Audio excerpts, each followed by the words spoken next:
All right, welcome back to The Explainer. Today, we are diving into what is honestly the absolute Wild West of cybersecurity right now. We're moving way past the theoretical stuff and looking straight at the systems literally reshaping how we work autonomous AI agents. Now, if you've been tracking AI lately, you know we're not just talking about those simple customer service chatbots anymore. No way. We're talking about highly capable, autonomous agents running loose in the background of our businesses. The real, urgent challenge here, it's not just building them anymore. It's figuring out how to secure them before they completely outpace our control. And that is exactly what we're going to reverse engineer today. So consider this for a second. What happens when the bad guys stop attacking the application and start attacking the AI agent that's controlling it? It's kind of a jarring question, right? But it's the defining security question of the AI era. Look, for decades, cybersecurity has been completely, totally obsessed with the application layer. Patching the software, guarding the perimeter, building the walls higher. But right now, we need to flip that perspective on its head because the adversary, they aren't just looking at your app anymore. They are looking directly at that shiny new autonomous bot you just put in charge of it. Which brings us to part one of our breakdown, the paradigm shift, where we are totally redefining the attack surface.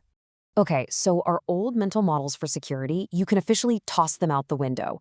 We have to completely rethink what an attack surface even looks like when there isn't a human sitting at a keyboard making every single decision.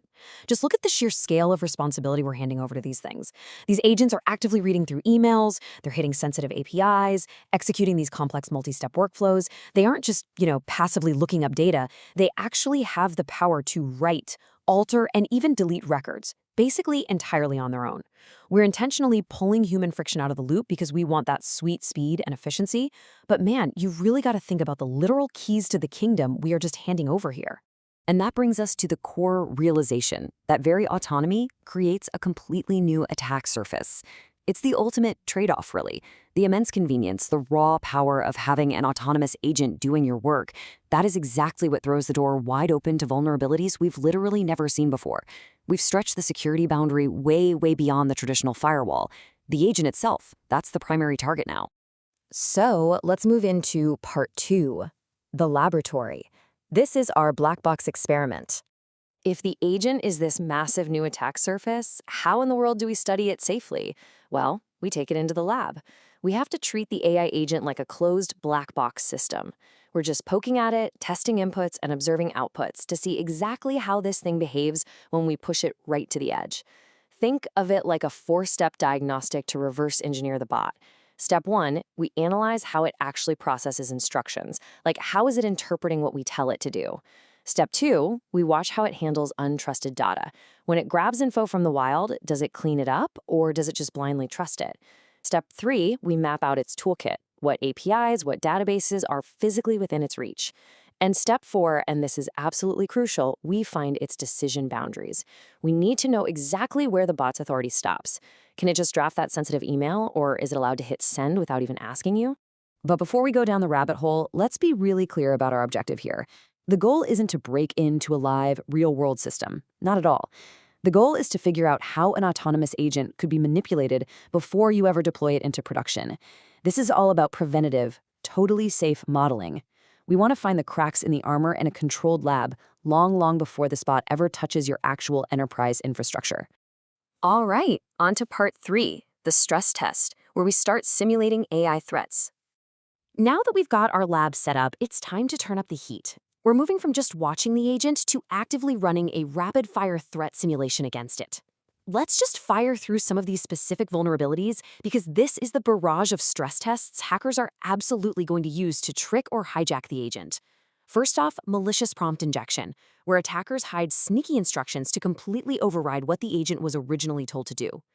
Then, we hit it with untrusted documents and web pages.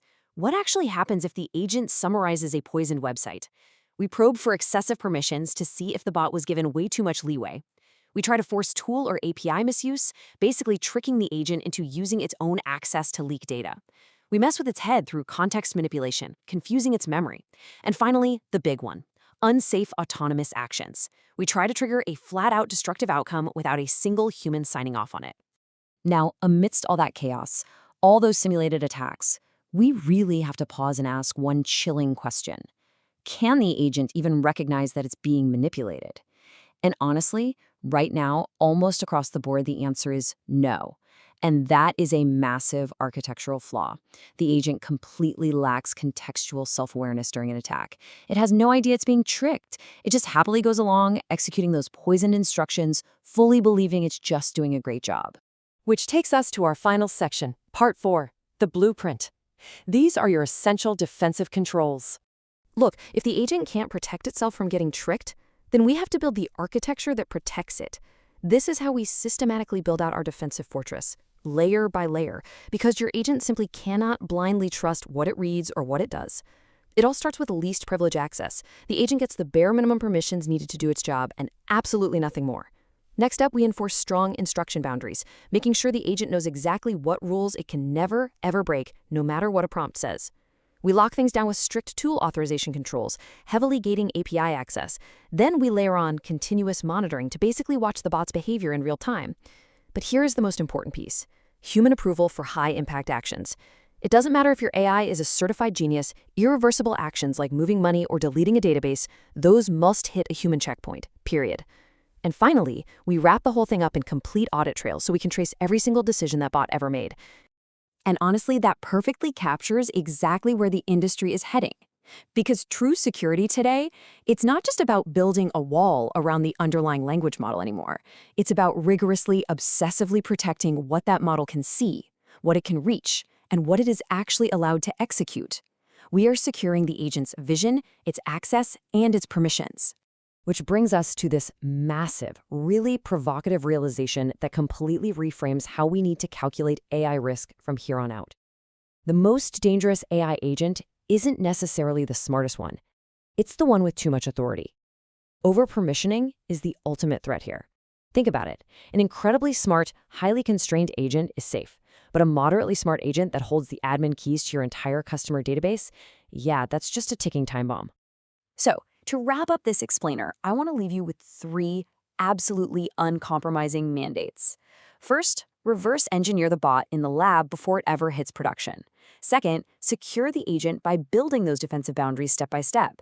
And third, above all else, control the autonomy. Never, ever give an AI agent more authority than you are fully prepared to lose. Thank you so much for joining me to unpack this wild new frontier of cybersecurity.